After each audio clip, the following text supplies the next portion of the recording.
Hi, and welcome to the writer's commentary on issue 13 of Batman Beyond Unlimited, which prints the final chapter in the long-running 10,000 Clowns story arc. Our cover's by Dustin Nguyen. I'm Adam Beechin, the book's writer. Norm Breyfogle is our artist, Andrew Elder, our colorist, Saida Temofonte, our letterer, and Alex Antone, our editor. What we're all about here is giving you a little behind-the-curtains look at how we put the book together. Just like a DVD commentary gives you the perspective of creative people involved in the making of a film. I'll tell you a little bit about my thoughts as I went through the writing of this particular chapter, how I interact with the artist, the letterer, the colorist, the editor, all that good stuff, and hopefully give you a little more bang for your buck if you bought the issue. I've done commentaries on every chapter that we've put out so far, and those can all be found at the Wayne Incorporated YouTube channel, so I encourage you to check those out. And if you haven't read this issue, you should definitely pause this right now, otherwise I'm going to spoil all of it for you. Okay? Okay. So here we are at the final chapter of 10,000 Clowns. We've been building to these pages since the first issues of our initial monthly series. Because of our digital release schedule, it's taken a lot longer to see print in full than any of us expected, but now it's all out there. I'm simultaneously thrilled to see it completed at long last, but also a little sad it's over, since so much thought and hard work went into it. But I learned a lot while writing it. I'm really proud of the story, proud of the people I worked with, and especially proud of how a couple of the key scenes played out. Of course, since I'm way too close to the story, I also focus more on where I feel I could have done better than what I think I got right. Among them, I wish I'd done more showing than telling with the Joker King. Instead of having him explain his philosophy in long speeches, it would have been more interesting to somehow have him communicate it by his actions. I tend to fall so in love with writing dialogue that I can shortchange the visual. It's something I need to continue to work on. I wish I'd found opportunities to make Dana more assertive in the story, more proactive. That's been my goal for her all along, and to me, she still comes across as passive and needy in this story. Hopefully next issue's epilogue, which focuses on Dana, will go a ways towards improving that. I also wish we could have spent more time with Tim Drake, who gets a big emotional moment earlier in the story, but the plot raced along so quickly after that there wasn't an appropriate time. Overall, I'd say the story turned out about 80 to 85% of what I hoped it would be from a writing standpoint.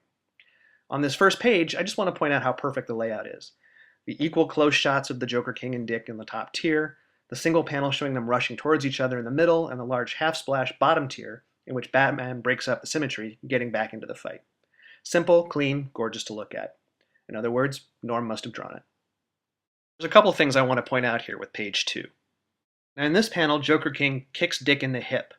I was initially worried it looked like Dick was getting kicked somewhere else, but the impact visual effect makes it look ambiguous enough. I read a review where someone was surprised this kick would affect Dick as much as it did. Maybe I should have reiterated that Dick's got a permanent bad back from his life as Robin and Nightwing, and that he has a bullet near his spine from an encounter with the Joker years before. So this hurts him, a lot. Down here, this is something I think about a lot. We've all read lots of comics where the hero and the villain clash in the skies over a city, buildings crumbling to the ground all around them, or heroes taking machine gun fire with their chests, the bullets bouncing off. I always wonder if there are people in those buildings, or if those bullets hit people, or even car accidents caused by metahuman conflicts. Who's responsible for those deaths and injuries? The bad guys, sure, but can you make a case that the superhero bears some responsibility? I think you can. On page 3, we go back to Max's storyline for a page. It's another abrupt jump cut, and I apologize for it. Having only 10 pages in a chapter makes transitions difficult, and recap almost impossible unless you're willing to sacrifice more space to do either thing.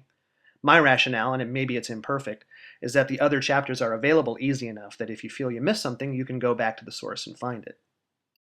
Here, Rebel 1 gets into another topic that fascinates me and that I've wanted to explore since the series began.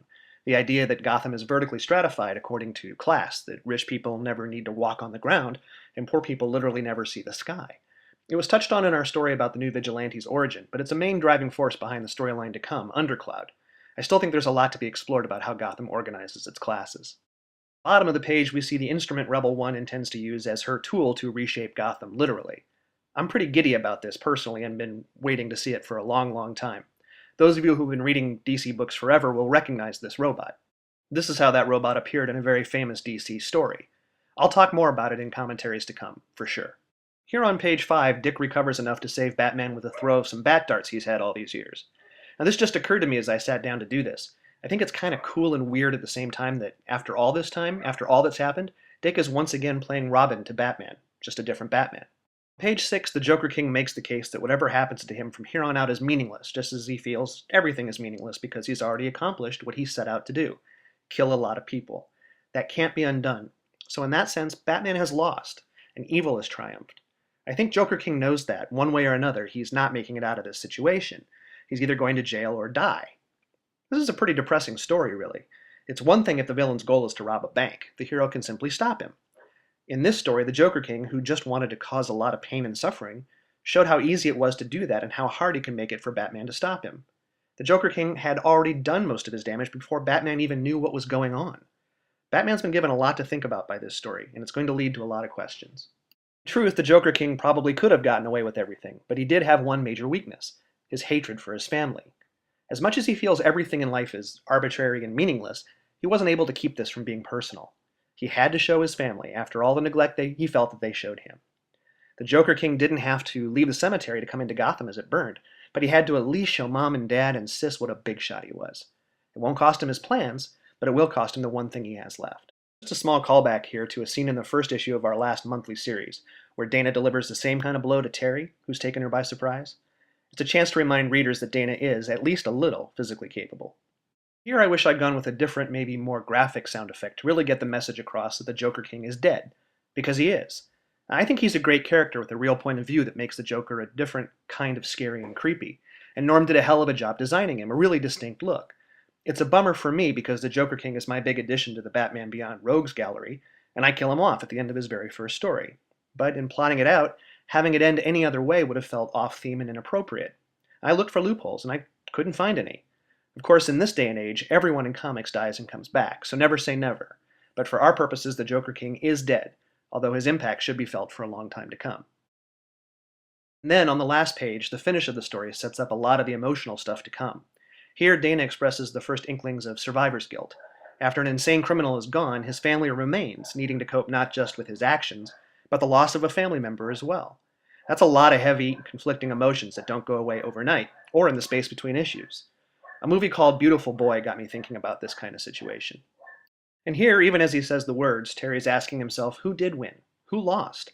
The smile on the Joker King's face hopefully suggests that those are the questions he wanted people to ask all along. And the story's title, Conclusion, is true in one sense, but in another this is just the beginning, because the Joker King has opened a big can of emotional worms. Okay, that's all for now. Thanks for reading, thanks for watching, thanks for supporting the books and the characters and us. Because without fans, none of this happens at all.